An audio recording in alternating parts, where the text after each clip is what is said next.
the last time we had this event, and thank you for your great contribution in the discussions, but also creating time to be with us again.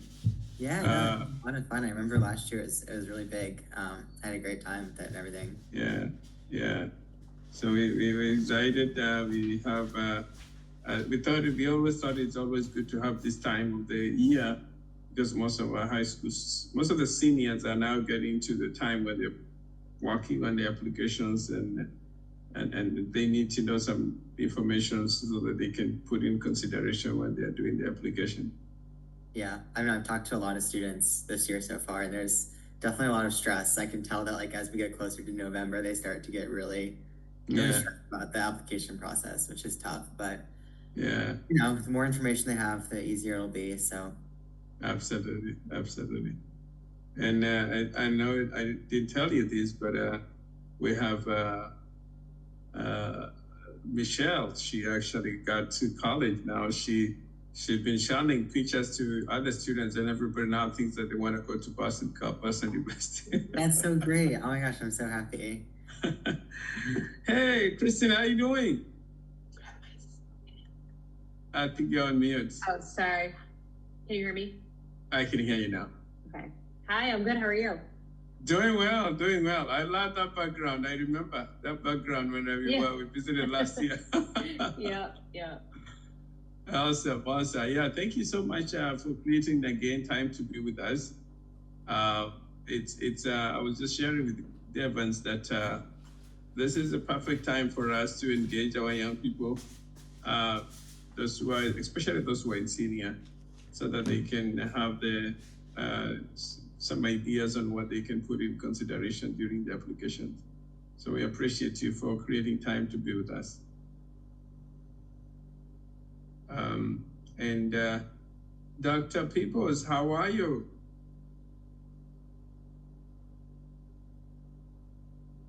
I am doing well. Happy to be here. How are you? Good. We are fine. We are well. Good to hear. Good to see you. And thank you so much once again for accepting to join us today. Of course. Hello, everyone. Hello. Hi. Great.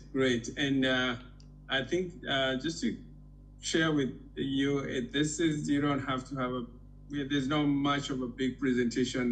We always like it, make it an open conversation. And then we're gonna ask some questions, and then it's gonna be pop-up questions. And then towards the end, we will open up for the audience to ask questions. But at the beginning, we'll do the introductions, and then maybe what we can do to open up is we can just ask any thought on advice or anything that from the past experiences. And I know you guys have worked in the admissions, or people who are preparing for college. I made through one questions that you can have one or two people answer.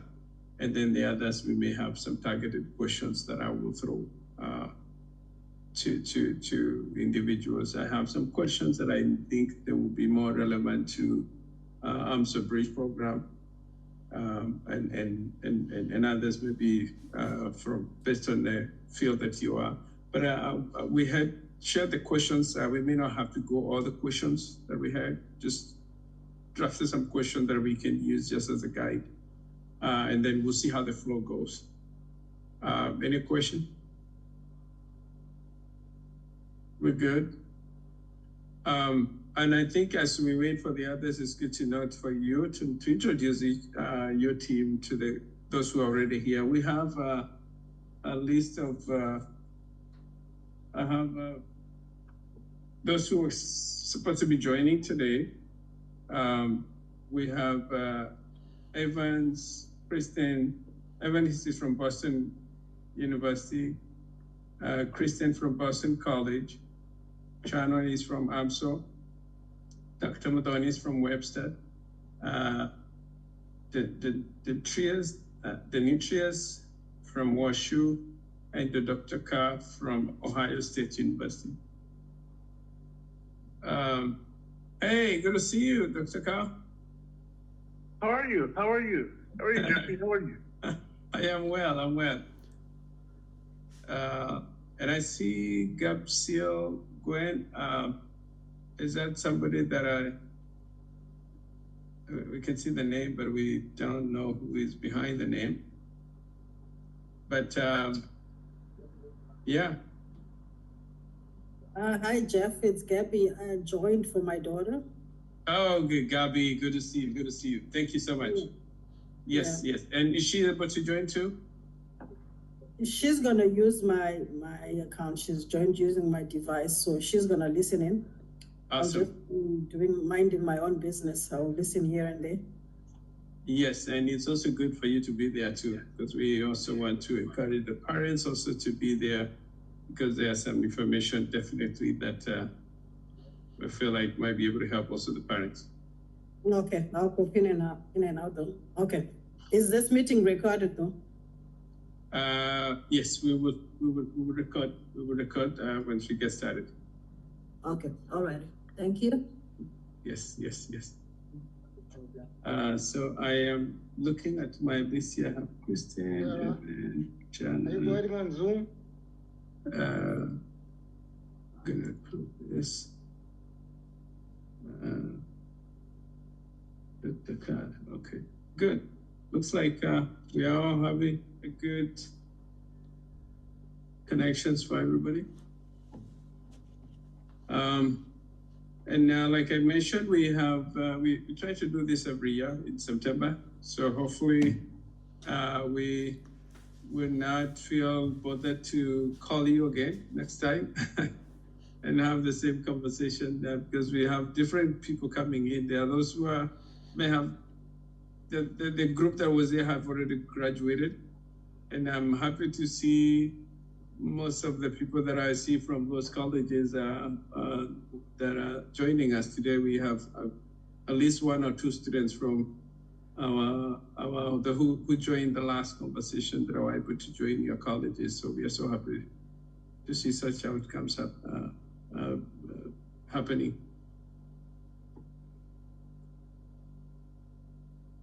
I'm gonna do a text here so I can share with the link for those who will be joining.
Jeffrey, while we're getting ready, would it be okay to get a survey of where everybody's from?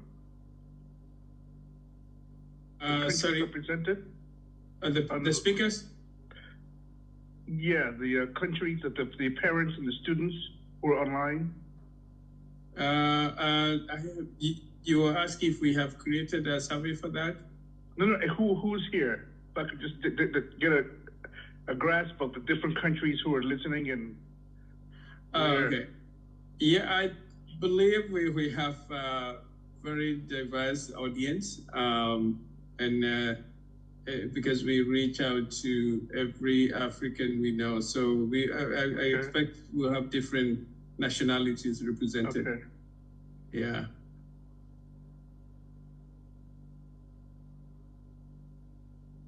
So maybe.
All right, thank you so much, everyone, for joining.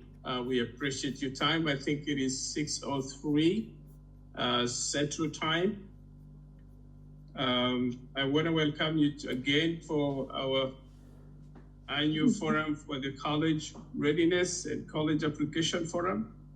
And we're so privileged again to have different speakers from very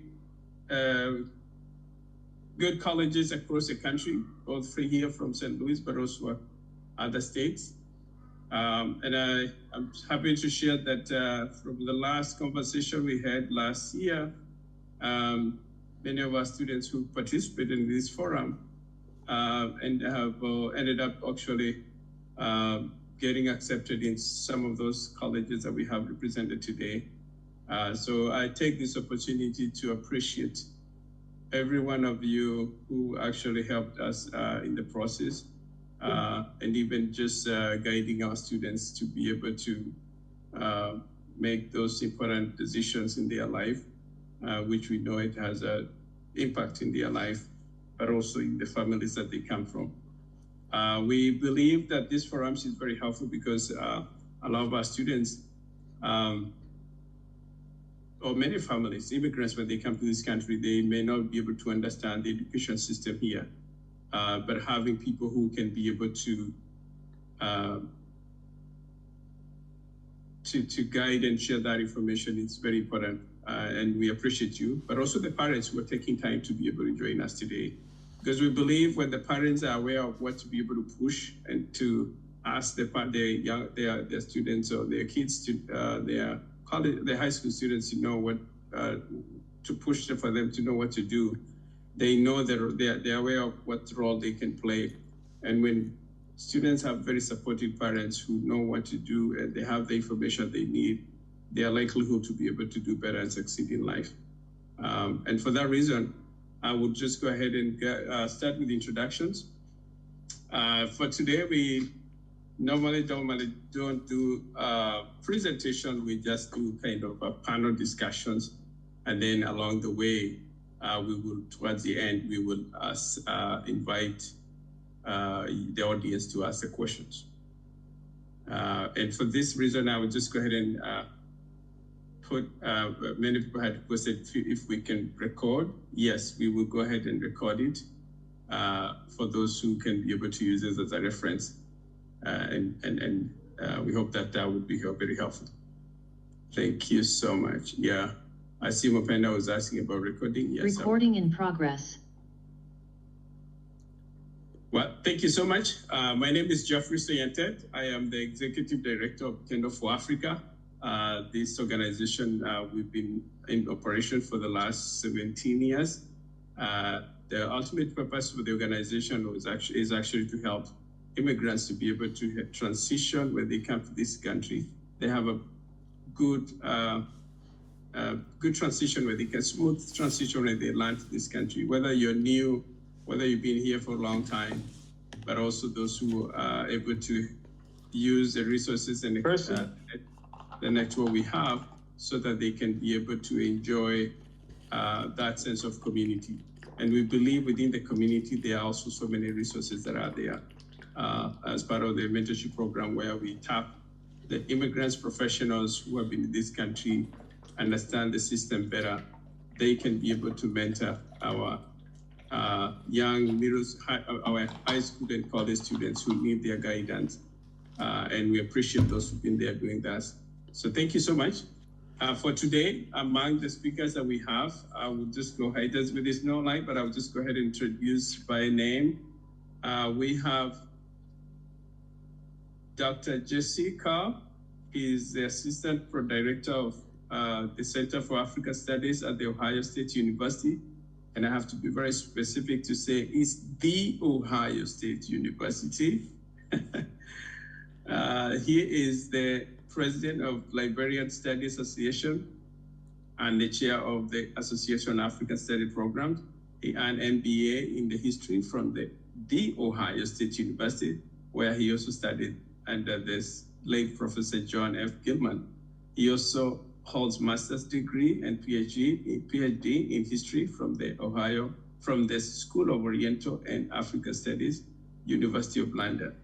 His research focuses on pre-colonial Western African history with specialization in cultural and power association and African military history. Welcome, Dr. Jesse Carr. Thank you. Thanks for having me. Great. Next, we have Kristen Gallant. I hope I spelled it, I did well. Kristen is Associate Director of Admission at Boston College. This is her 10th year working in college admission. For Boston College, Kristen covers the Southwest, that is mid-Arizona and New Mexico, as well as part of New York, New Jersey, and Massachusetts. She leads both first year and transfer applicants. Kristen is originally from New Hampshire and earned her bachelor's at Boston College and MBA at Bentley University. She works on a variety of teams in the Boston College Office of Undergraduate Admission, but also focuses on campus visit. And I must say you did a good job on our last visit, so thank you so much. There's a group planning to come back again this year, or maybe next year, so I'll keep you loaded. Welcome, Kristen. Awesome, thank you so much for having me. Evans Nagun, I appreciate you, Nagun, for taking trip to come to St. Louis last year, so thank you so much. He has served as on the board of admission as the Assistant Director of Undergrad Admissions at Boston University for the past 3 years, representing several states across Midwest, including Missouri. In his role, he has found a great fulfillment in connecting with high school students and their families, helping them explore opportunities and envision for their futures at Boston University. Evans holds a bachelor's degree in psychology and political science and recently earned his master's degree in education. And this is in May, actually this year. His passion for education and student engagement and continues to guide his work in supporting the next generations of scholars. Welcome, Evans. Dr. Shannon Peoples, we're so honored to have you today. She is the Executive Director of the Office of Collegiate Students Services at AMSO, or University of Missouri. We call this AMSO Bridge Program, very popular program here in St. Louis, where she leads the program alongside that a long-standing, a year-round pre-collegiate initiative that supports middle and high school students in the St. Louis area. And her Leadership Bridge program has maintained 100% of high school graduation rate for its participants and successfully transitioning to post-secondary education. Very proud of your great work. Dr. Peoples has been in AMSO Bridge program since 2003, starting from the ground up and growing through roles that culminated in her current leadership. We appreciate you. Welcome, Dr. Chana. Be here. Great. Then we have Dr. Mudoni Musangali, a very popular name in our community. She's associate professor and the chair of Department of Professional Counseling at Webster University here in St. Louis. She's a licensed professional counselor, the board certified telemental health counselor and national certified counselor. She holds PhD in counselor education from the University of Central Florida, a Master of Counseling from Hillsborough College, and Bachelor of Education from the Kenyatta University. And did I say that the same university I went to in Kenya? KU. So welcome, Dr. Mdoni. And then we welcome, I think we have the last person was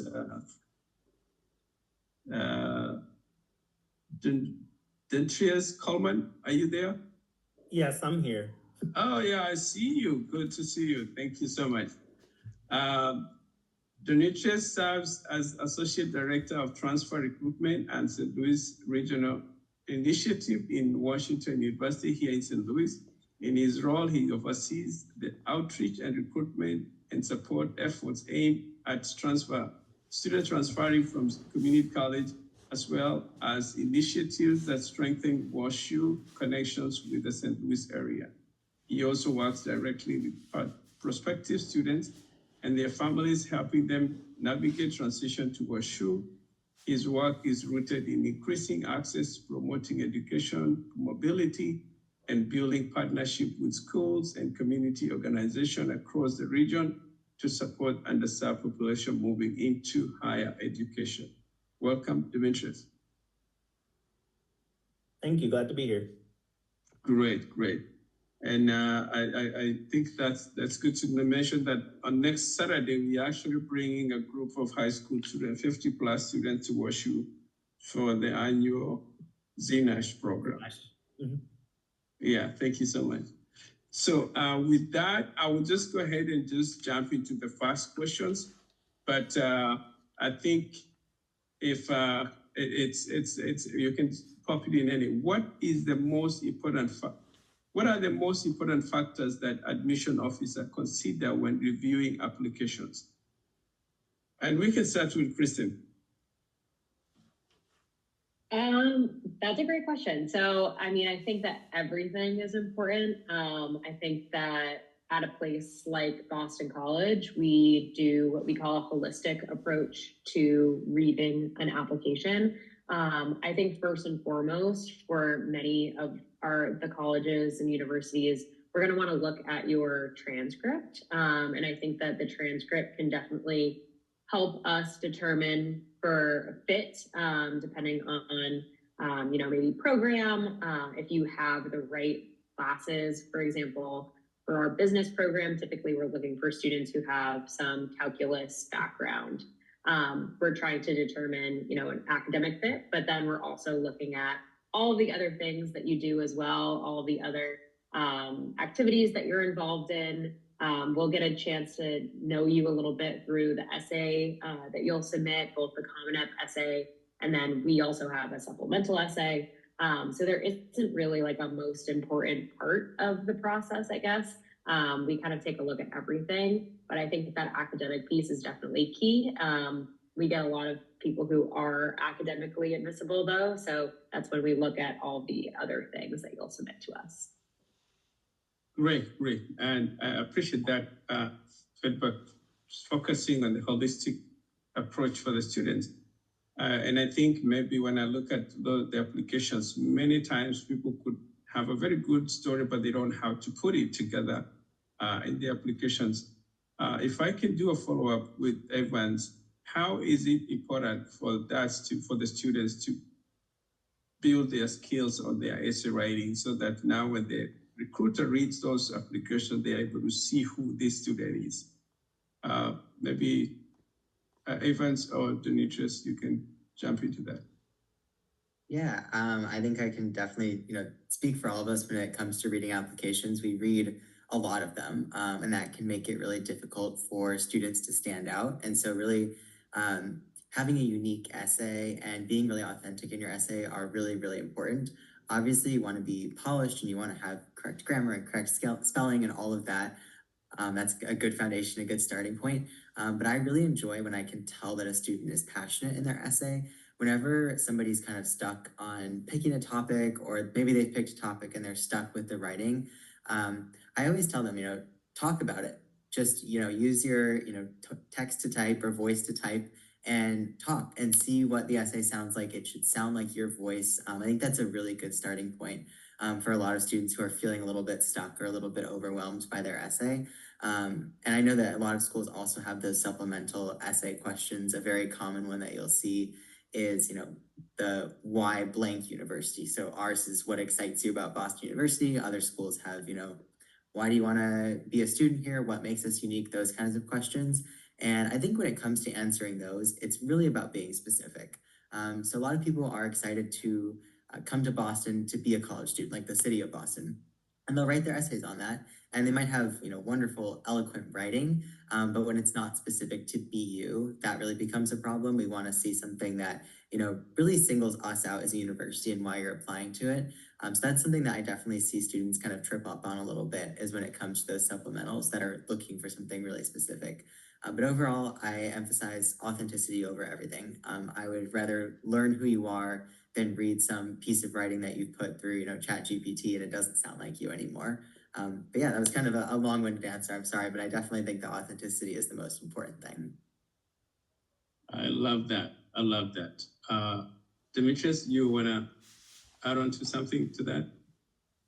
The only thing I would add is just never be afraid to articulate your why. I don't want to be dead horse here, but very similar to what was shared before, WashU has kind of an unofficial model that we want to know every student by name and story.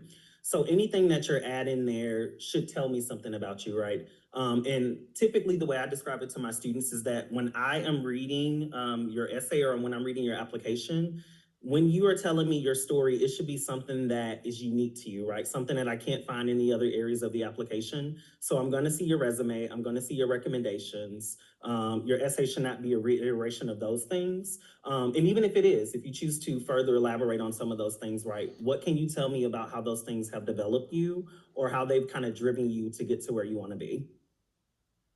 I love that. And I think maybe to transition to that, I'm going to jump into Dr. Peoples because I think that's why I feel like you will be able to shed light on how AMSO Bridge program, which I'm very, very big fan of it and advocate for our community.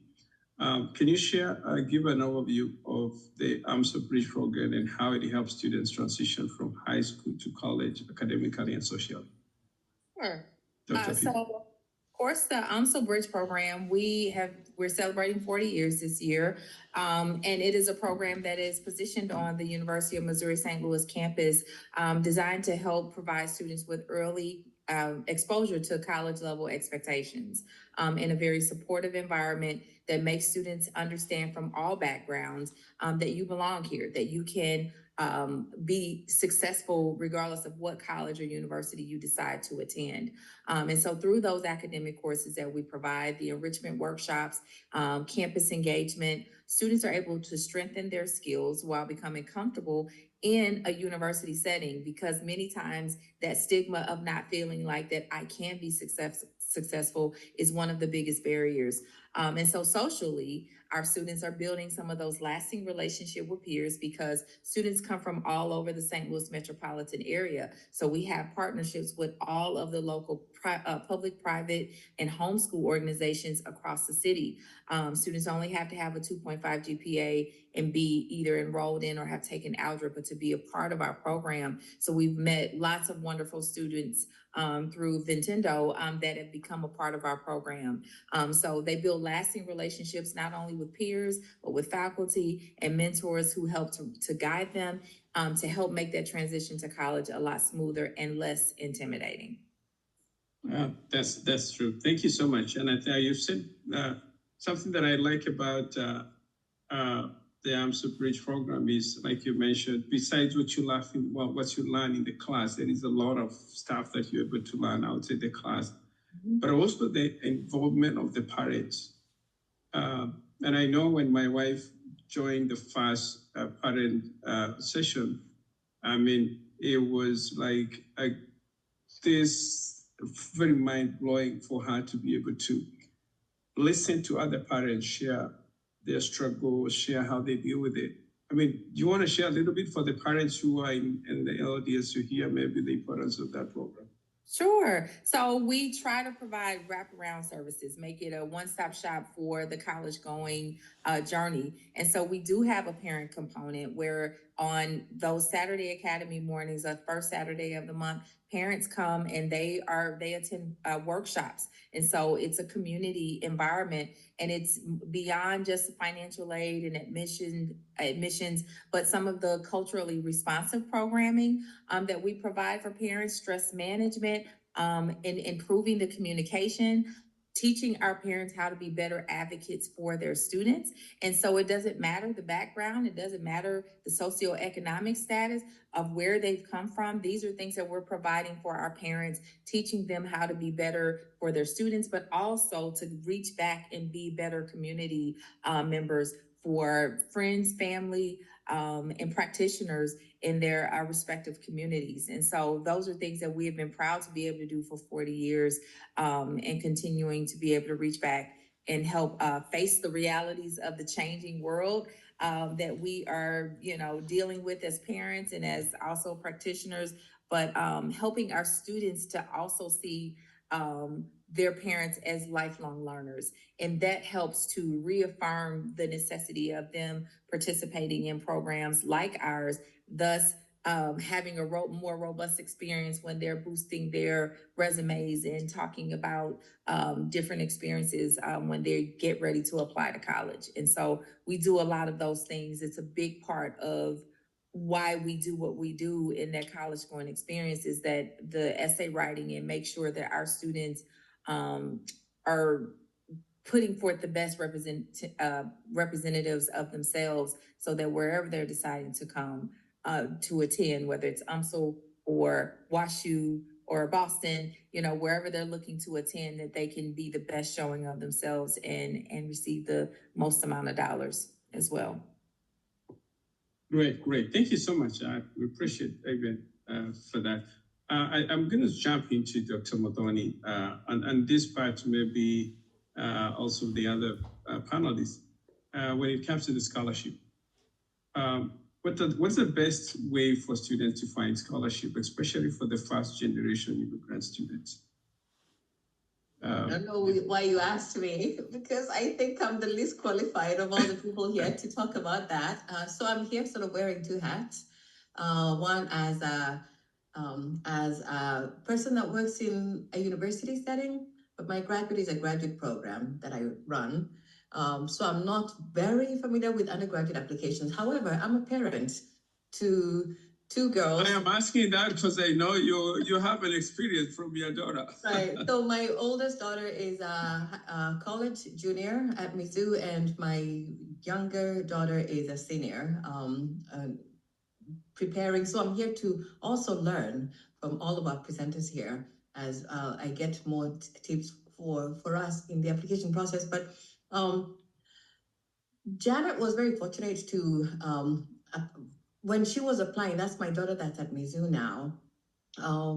One of the things we had learned early is to just not to dismiss anything and disqualify yourself. That it's not your decision to decide whether you're like, I think we write ourselves off very often from things, and you're looking at this and saying, oh, they'll never look at me. I will never qualify for this. But really taking all of those things and creating a spreadsheet and sort of just keeping a really good list about what applications, what scholarships are there. Look at all levels, look local, even at your own school. Your school may have on their website, they might have local opportunities from organizations in your own community. Look at the state level, and then look beyond the state level. There are organizations, corporations that are wanting to support students, and especially first generation. Even now, there are many organizations that want to support first generation immigrant students. They are there. Just you have to find them and not disqualify yourself. Put yourself out there and apply and give that your very best. So that's what we did with Janet, and we just were really fortunate that she was able to find some really good funding for her journey at Mizzou. So I guess maybe getting back to your question, Jeff, is to what strategies applying for a scholarship is, and finding scholarships. All of this is very time consuming. You have to carve out time. My daughter, and I know this may not be a popular thing, I speak openly, I share about my experience. She didn't work. And I was fortunate that she didn't have to work in order to pay her gas to go to school and things like that. But then as I'm thinking about priorities, she could go work at Old Navy and get paid $10 an hour at Old Navy, or she could spend that time and think of that as employment and spend that time finding a job that will pay her a lot less, a lot more per hour. Because when you quantify her scholarship, it beats any kind of job that she could have worked after school. So that has to be one of the things that, as a parent, that you're thinking about, where do you place your child's priorities? And I know there's a lot to be gained from work in terms of work work ethic and discipline.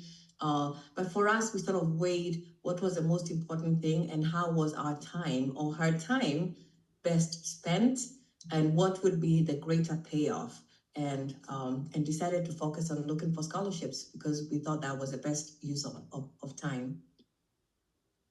I think you've really answered very well, because I can give an example also with my daughter.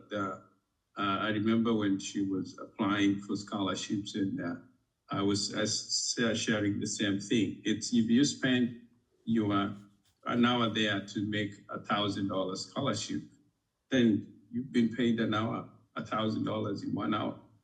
And I think that is unless you see that as an opportunity to, because you could go, how long would it take to make, if you pay $10 an hour to make 1,000?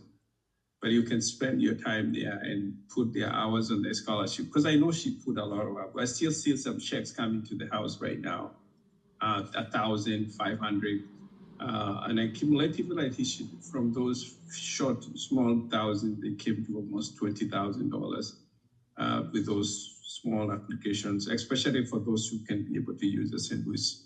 In Missouri, there is Central Scholarship, St. Louis Scholarship Central, which open up so many scholarships that you can apply at one time. I will go to Dr. Dr. Carr, maybe to talk about, there is a little, I don't know how much you have information about the ACT, which is kind of also connected with scholarships, also connected with college admissions. With some of the schools going to test optional, and now some of them are going back to that, what advice would you give to students deciding whether they take or they focus on put on their time on ACT? Yeah. Thanks for having me. And I'm also in Dr. Musagoli's shoes. I'm learning also from everybody here. Ben, who's our recruitment specialist, he's out recruiting, right? So I'm filling in for him because we are recruiting a lot. We've had a lot of West African students from Liberia, Sierra Leone, Ghana applying to Ohio State. And he came to our office to say, hey, what's happening? How can we, do a case study here to find, what's prompting students from West Africa who are getting a surge in West African applications. So we're working with him on that, and being here today is a great opportunity for me to also learn on the entire process. But however, I do know that at Ohio State, as of this year, we're returning back to testing, right? We were test optional before, but now we've gone back to testing. And what advice that I can give is based on your, because we have an optional here, based on your skill set, right? If you're more inclined to the quantitative, go with the SAT. The qualitative with math and so forth, go with the SAT. And if you're more inclined with history, etc., go with the ACT. So that's what the advice that Ben has shared with me on my end, but I can defer to the other experts on the panel. Great. I know this might be, I would want to hear from Evans and Kristen also on that topic, on that question about ACT. Schools are definitely, shifting their policies, and it's kind of hard to keep track of all of them. BU is currently test optional for the next 2 years. So that would be current seniors and current juniors. After that, stay tuned, we'll see. I, really encourage students to, try their best on the test, but when it comes to actually making the decision to send them in, think really critically if it's going to be something that's advantageous to your application. It's important to look at what the averages of the different schools are, and what kind of ranges they generally see in their applicants. And I was talking to a student last week who had a really phenomenal score, and she had worked so hard for it. I think she had taken the ACT twice at that point, but it was still falling a little bit outside of what we generally see in a competitive applicant. And so talking to her, I was kind of like, I was like, this is a great score, like you should be really proud of it, but I don't necessarily know if it's going to be the best piece of information to show to a college, or to show to BU specifically. I'm sure that score will do phenomenally at many, many schools. And I was like, just talking to her about, playing the game a little bit of asking yourself, I might have a good score, but is it really going to help my application that much? So I definitely tell students to not just send in scores because they think they look better. For BU, we really have no preference. You can send them in, you cannot. It's not going to impact your application whether or not they're there. But it definitely, comes down to numbers when you're deciding if they should be on your application or not. Great. And I think I want to hear from Kristen and also Dr. Peoples on the same question, but also connecting with scholarship. And how is ACT also connected with the scholarship eligibility? How much does it open opportunity for scholarships? Or I want to hear your thoughts about that, and maybe what's the colleges that you are, how you are dealing with that. If we can start with that. Go ahead. Okay. So just to answer the question around standardized testing. So I think it's probably in your best interest to ask the colleges, whatever colleges you're applying to, because as Evans was saying, I feel like now some of the colleges have shifted back to requiring tests. Some are test preferred. So just speaking on behalf of Boston College, we are remaining test optional. However, we have seen a greater number of our admitted and enrolled students submitting testing since 2020.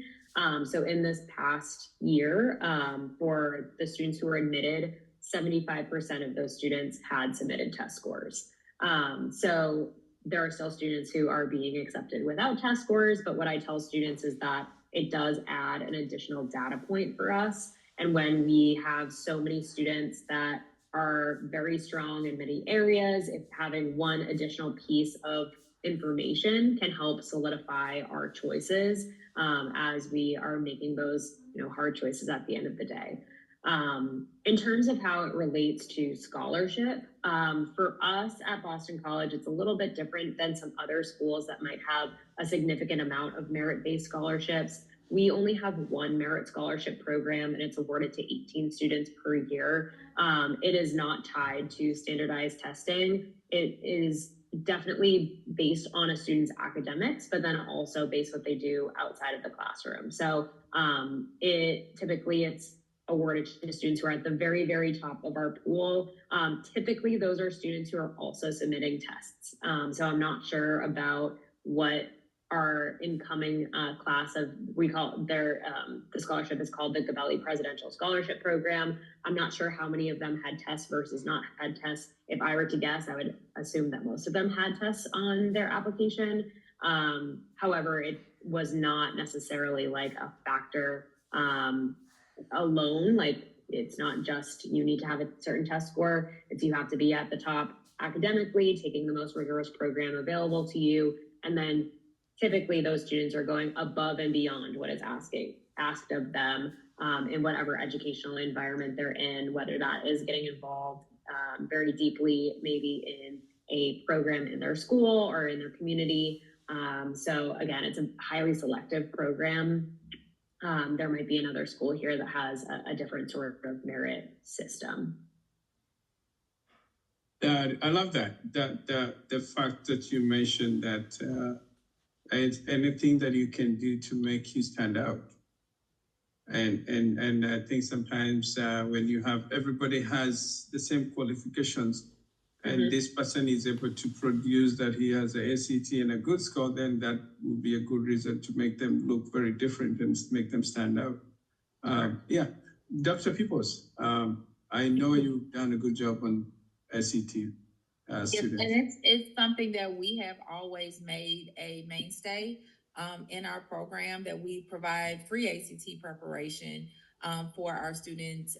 We have for many years to absolve that as a barrier for our students that are needing to take the test. So we have a service provider that we have come in and that do strategy sessions with our students, and we've never stopped, even through the test optional, and UMSL is still test optional. But what we've always encouraged our students, and the person that we use, he continues to encourage them, because despite colleges and universities being test optional, many of the merit-based scholarships, many of the ones that are the high dollar scholarships, they require an ACT score or an SAT score. So what we challenge our students with, even if in UMSL, like, we've moved to a model where kind of if you meet certain GPA requirements, you're going to get a scholarship. But the higher the GPA, and for some of the more academic scholarship, you have to have an ACT score on file. And like Kristen was just saying, anything that you can do to make yourself stand out for some of these more prestigious scholarships, and some of the ones on Scholarship Central, or some of the other ones that students may be applying for, it will still require an ACT score. So it's something that we still find value in, and we still encourage our students. And even in the loss of some funding for our program, we have still sought funding to provide this opportunity to our students. That's how much of a value we see in making sure that our students are able to compete with their ACT scores. Great. That's awesome. Any of the panelists wanted to add something on that topic? I can add something Yes. as from a parent perspective. I always think if you can give yourself a leg up, absolutely go for it. So, even when it's test optional, I worry about the test optional mindset, that there are many kids who have taken that and thought, oh, I don't have to do this. And so they almost sort of write it off. And I worry about what message that sends and what kinds of things kids are not giving themselves a chance to be in the running or consideration for. So even when it's test optional, I think like to go all in and compete. However, as like I would hope, you know, like everybody knows themselves to a reasonable extent. Or as a parent, for those who are here as parents, you know your kid. Not everybody is gifted in testing. There are people who just don't test well, and there's nothing wrong with that. So if you have a child who doesn't test well, and then the ACT or the ACT might pose a specific challenge and leave them feeling really terrible about themselves. So I would say have them take it once. You see how they do, then you can take that and take it as data, which means what do we do with this information? How does that inform my strategy? That means that I'm going to have to work hard on other things that help me put myself in a good position. So if it's your extracurriculars, if it's your sports, your clubs in schools, your leadership, your service activities outside of the school, that then you're focusing on those so that you can build up your portfolio, focusing on your academics, so that you can't have a low GPA and terrible test scores. Because you do have to demonstrate some academic aptitude, right? And so if your test scores are not great, then your schoolwork has to be good. You have to have a decent GPA. And so take the test, decide based on how you do. Is this something that's going to be helpful? Should I just ditch it and focus on other things? Yeah, so that's my 2 cents. That's very, very, very, very powerful. I think that it's good to mention even for the students, with the college, they're recruiting students. They are recruiting students knowing that they will come, they will start the school, and they will finish. They don't want somebody who will come and doesn't show the signs, or they have indicators that they will be able to finish the college.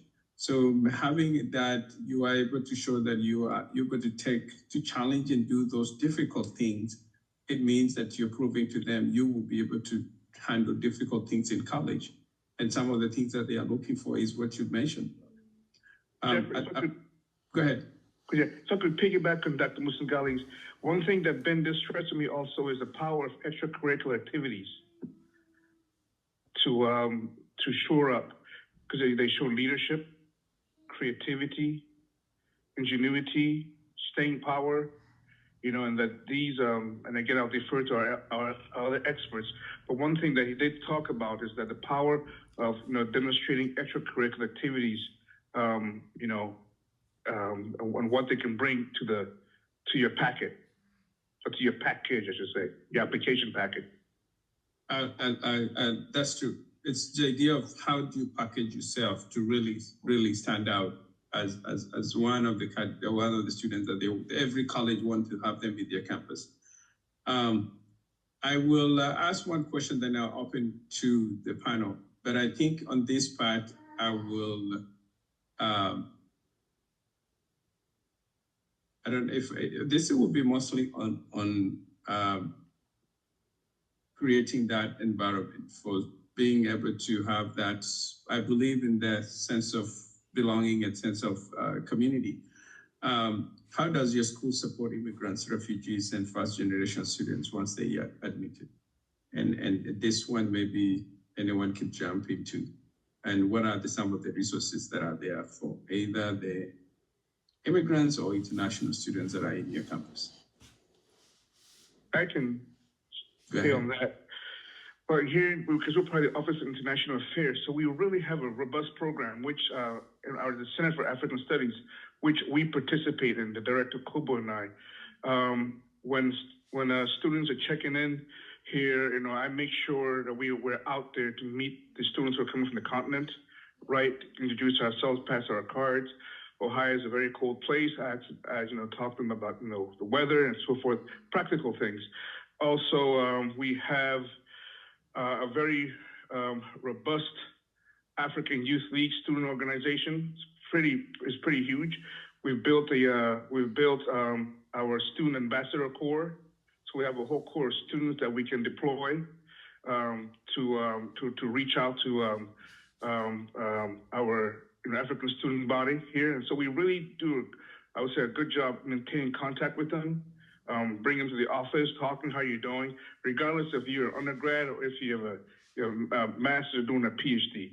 So that's one thing we really, we try hard to do, is to support our students to be out there, out in the public, and try to get them to present their research as they go through this semester. We're going to have our first undergrad, Moyo, from Nigeria. So we're going to have her present her research, what she's studying, to the what we call the Africa Noon series, where different usually it's professors, faculty, or grad students who present their work. But this year we've recruited Moyo, who will be our first undergrad to showcase her work. And so does that answer your question? Is that? Yes, absolutely, yes. Maybe Washu, would you mention what do you have for Washu? I know you have a good program with the African Student Association, but I want to hear maybe other programs that you have.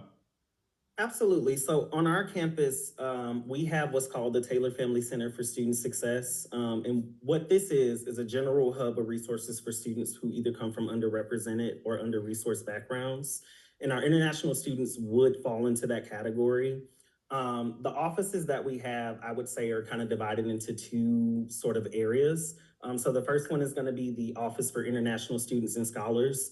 So when students come to this office, it's more of the mechanics on the front end. So think resources for immigration compliance, resources for visas, navigating U.S. immigration laws.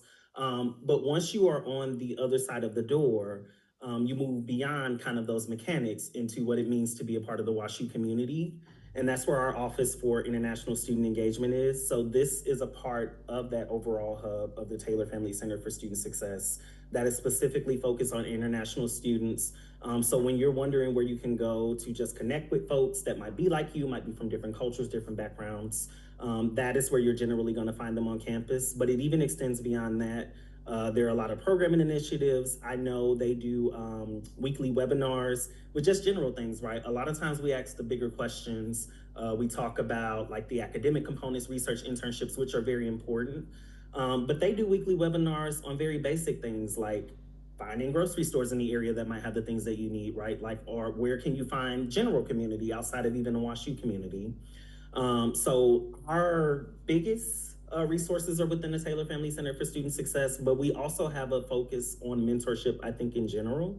And a lot of times moving into that sophomore year, as you begin to get into the more defined components of your undergraduate experience, having a defined mentor on campus can be super helpful for you. So another thing that we offer on campus is a program where members of the community can sign up. It can be based on identity, it can be in general. We have a whole listserv of people that identify as first gen. I myself serve on that as well. And we all just sign up to mentor students, right? So if students are looking for that general connection on campus beyond what is offered in the standard resource office, that is another option that they have as well at WashU. I love that. Yeah, the college for the 4 years, 5 years becomes your family. And what makes the students feel more productive and more part of this, what happened not just in the classroom, but also outside the classroom, which is very important for them to have that. Kristen, what's happening at Boston College? Yeah, I think it's definitely important for, any incoming student to really understand the resources that are available at these wonderful colleges and universities. I hear so many people that they're like, I can't believe you have an office for this. I'm like, yeah. And so I think that a lot of these resources aren't as utilized as maybe we would hope them to be. So that's my task for everyone here, is to reach out to those schools and see what sort of resources are available to them. At Boston College, we also have an Office of International Students and Scholars. So they do help with the transition if a student is coming from out of the country, talking about visas, talking about that whole process. the transition to not only Boston College, but to the United States as a whole. So they handle a lot of those processes, and that can certainly be a hub for students to find people when, like-minded people or people that come from similar backgrounds. We also have the Theo Bowman Ahana Intercultural Center. So this is definitely a resource for students to find a sense of belonging on campus. A lot of our cultural organizations kind of stem off of this center. So we have like our African Student Association, we have plenty of culture clubs on campus, and students find, again, each other through these clubs and organizations. We also have a program called the Pine Manor Institute for Student Success, and this can help with students for the academic transition to college. So certainly focusing on students from underrepresented backgrounds, students who are first generation college students, to help with mentorship programs, with those transition programs to college, whether that's coming on to campus a few days or a few weeks early, to kind of get assimilated into the BC community, understand where all the offices are that you'll need, all the resources that you might be looking for. So those are just, touching the surface of some of the resources that we have here at Boston College, but we certainly have them, and we want students to engage with them. Yeah, that's awesome. That's awesome. I mean, I think something maybe to reiterate is also for students, it's also good to check on the website. I know it's very hard to summarize everything that is happening in the campus, but I think I see colleges doing a good job emphasizing on the programs and that are available on their website, and they do also on their social media to see what's happening outside the classroom. I think there is somebody who is asking a question, and I think this may be on and you may want to share about AP classes, dual enrollment. Anyone among the panelists want to talk about that, about dual enrollment or AP classes, and how it's your college or your campus approaches it? So I'm sorry, I hope that wasn't to somebody specific, but I can jump in and speak to at least the dual enrollment policies at WashU. So we take a maximum of 15 across any of these areas. So that's going to be dual enrollment, that's going to be AP, and that's going to be IB. What will transfer, what will come to the institution will vary by division, but we only allow a maximum. We see sometimes that students will go and get like an associate's degree, they'll complete degrees in high school, they'll come in with a lot of credits. But WashU is an institution that we believe in setting our students up for success. We know we have a pretty challenging curriculum at WashU overall, and so we want to make sure that students are coming in prepared. And so the deans do cap it at 15 credit hours across any of those areas at WashU. Typically, if you're going to submit scores, we are looking for either 4s or 5s in the categories, specifically speaking to APs. And then if you're looking for IBs, we are looking for a 6 or a 7. Thank you. Thank you. Anybody else?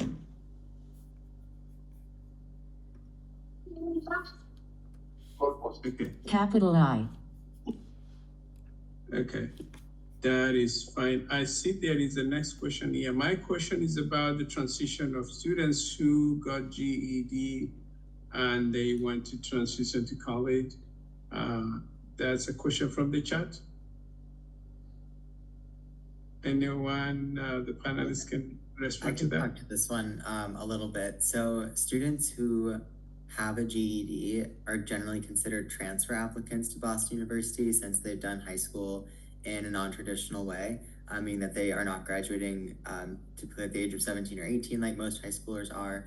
But we do recognize that, as a high school diploma, oftentimes we see that students have taken some classes at a community college or another university.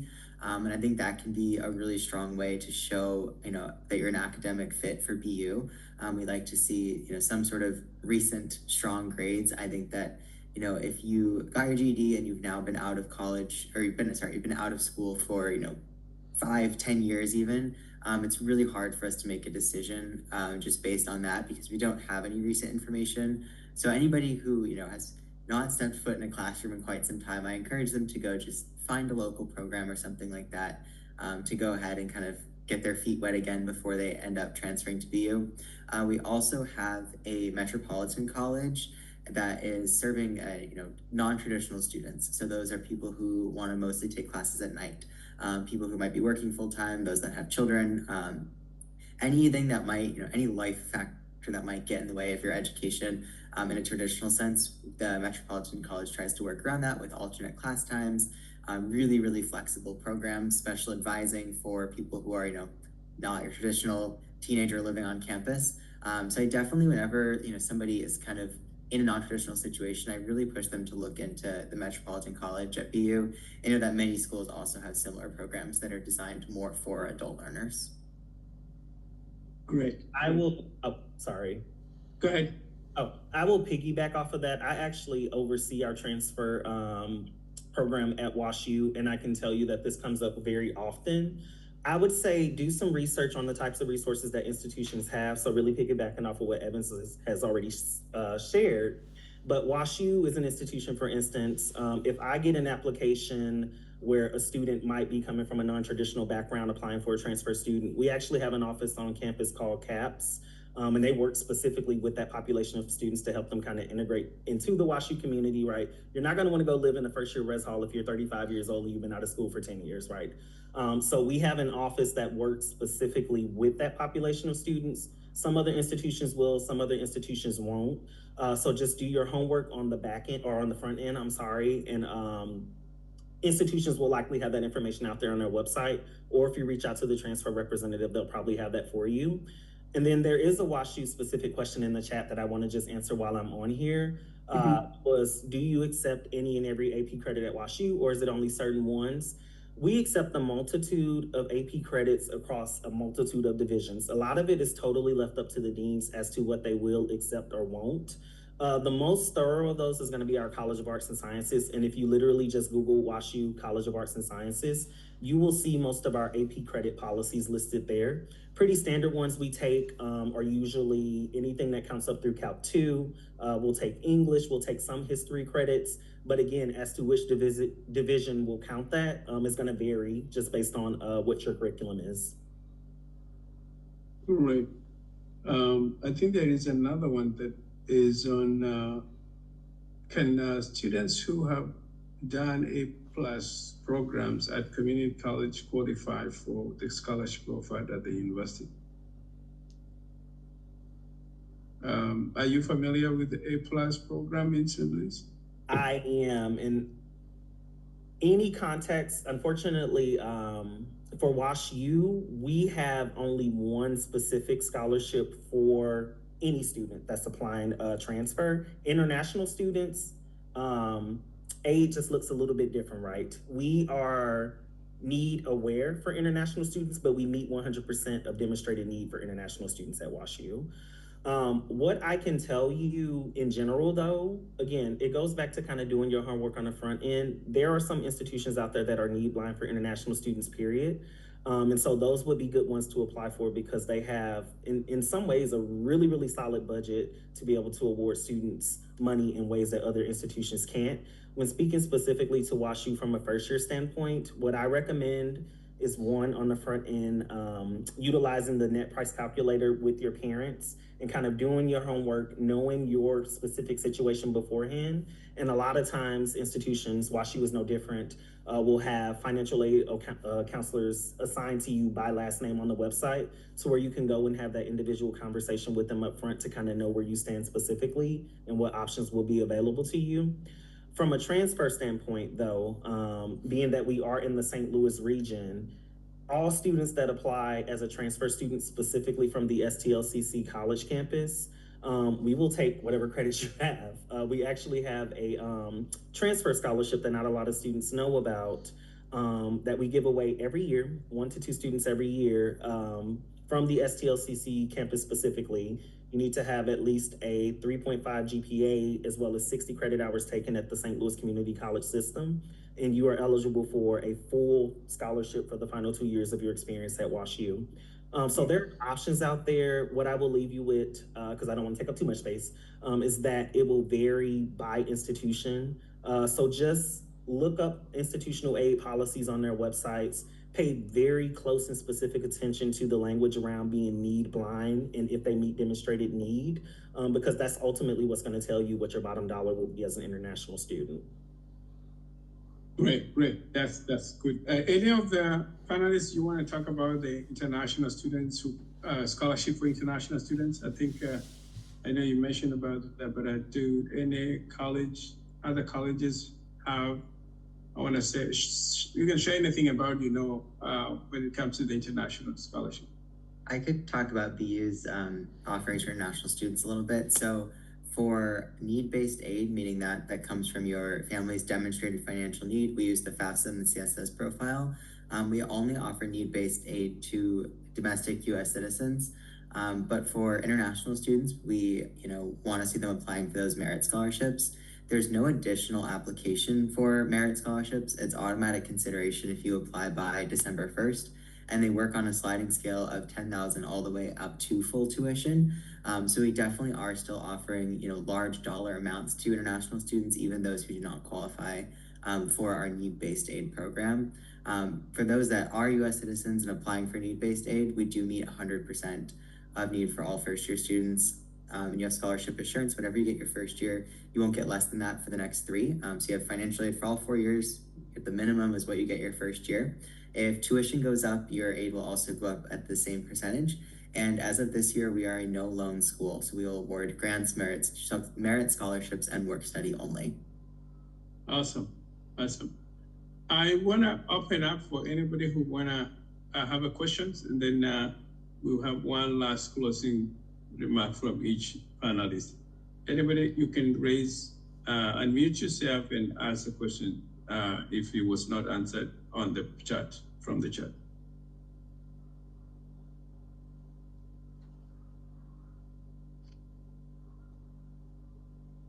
Or if there is any of them that we skipped.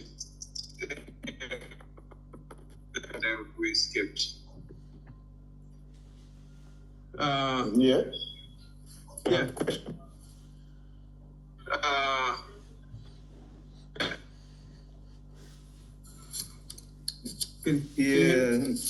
My question was on the chart. Can anyone mention about the scholarships that benefit minority or low-income students? I just repeat it from the chat. I think that was answered. Do any of you wanna? I think that was answered. Do any of you wanna?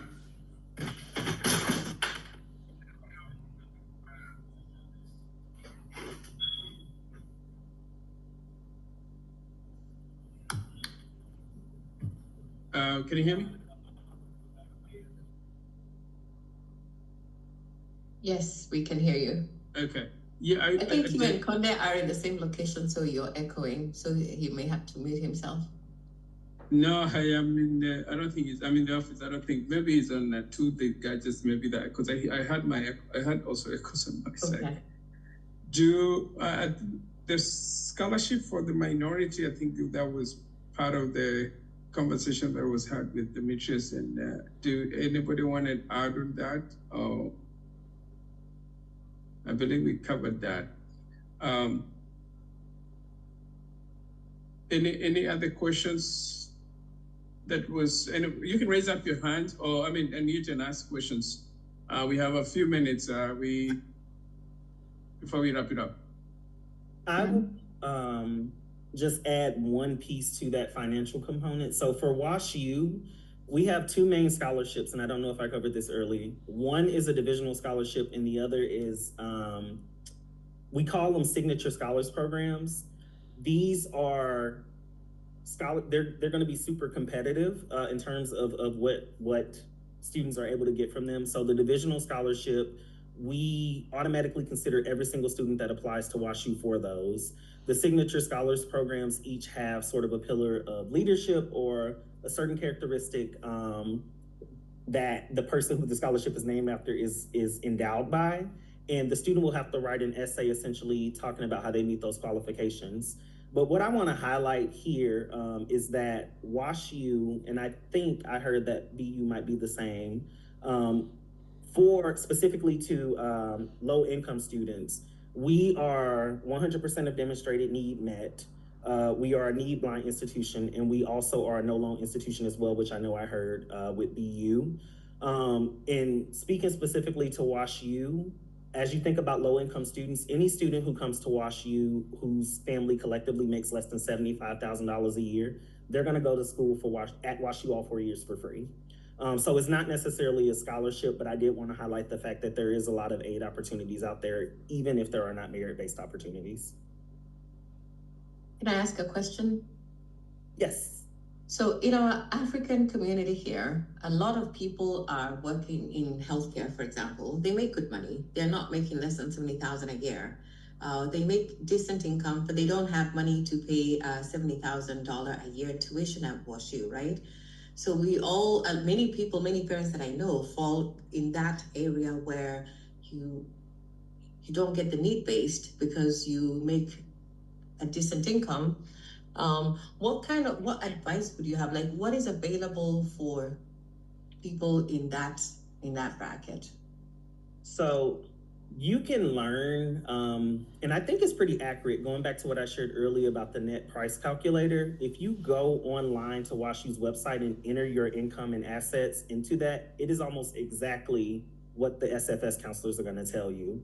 What I will tell you, we do not stop awarding aid just because people have more money. It's just that the amount of aid is less.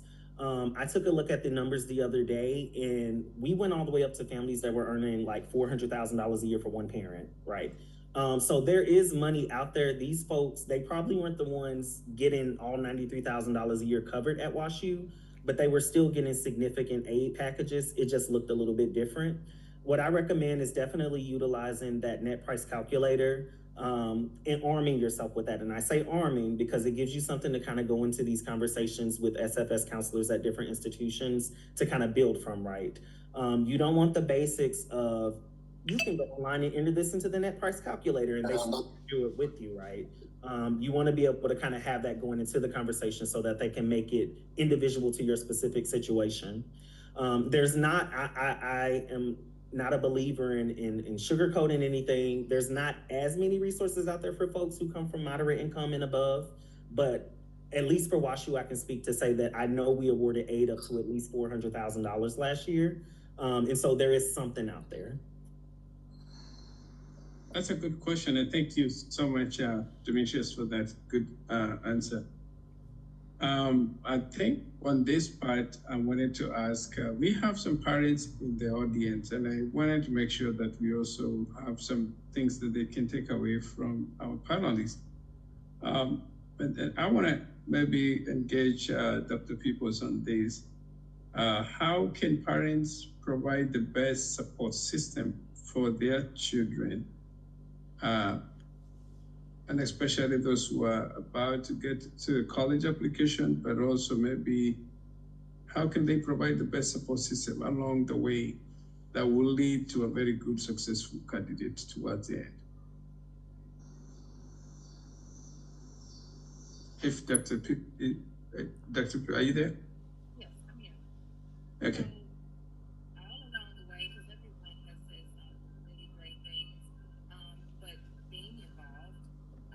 We can't hear you. Are you, what's the mic? Is it my side or this? Oh, I'm here. Can you all hear We can't hear it either. I think it sounds very low. Yeah, cannot hear her. I don't know why.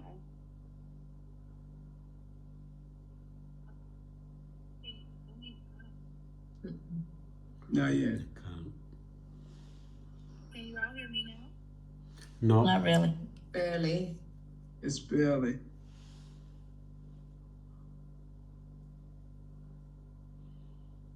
Okay. Nothing now? We can go ahead with that. We can hear now. Oh, you can hear me now? It's a little bit low, but I don't know. We can hear, but it's a little bit very. Sorry, I don't know what happened to the volume. I don't know. Okay. Okay. It's on, sir, so that it's not hard for folks to hear. Sorry. No problem. Dr. Maloney, you as a parent, but also as a scholar, how can you help us on that, respond to that question? Jeffrey, what was the question again? How can the parents provide the best support system for their children? And I'm thinking maybe when you answer it, you want to talk to those who have freshmen, but also those who have kids who are just about to apply for college. How can they be the best support system for the children? I'm still trying to figure that out too, as I work with my daughter who's a senior now and she's starting the application process. So part of what I try to do is I don't want to nag, because this is her process. If she doesn't have ownership of the process, then there's really not much that can come from it. So it has to be her process. And so, but I serve as an accountability partner for her. She has shared with me, these are the places I'm applying to, this is what I want to do. So, and it sounds repetitive because it's a lot of the same information, but we have this conversation probably once or twice a week where she's saying, Mom, this is what I'm doing now. And I run into these, I'm not really sure about this. And because she sees that I'm interested, she's very keen to give me frequent updates about what she's doing and to seek my opinion. So I don't take over the process, it's her thing, but I am an accountability partner that supports, that asks questions. Have you considered this? You know, my oldest daughter would never have gone to Mizzou. She would not have gone to Mizzou because all the kids, maybe 80% of the kids in her high school go there, and she had said never.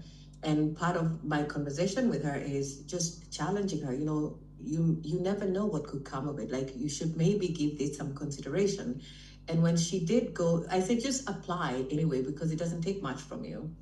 So she and I had a conversation. I encouraged her, and it turned out to be probably one of the best things she had ever done, because she got a full ride that actually pays her money, a really good stipend in addition to a full ride at Mizzou, and she's having a really good experience.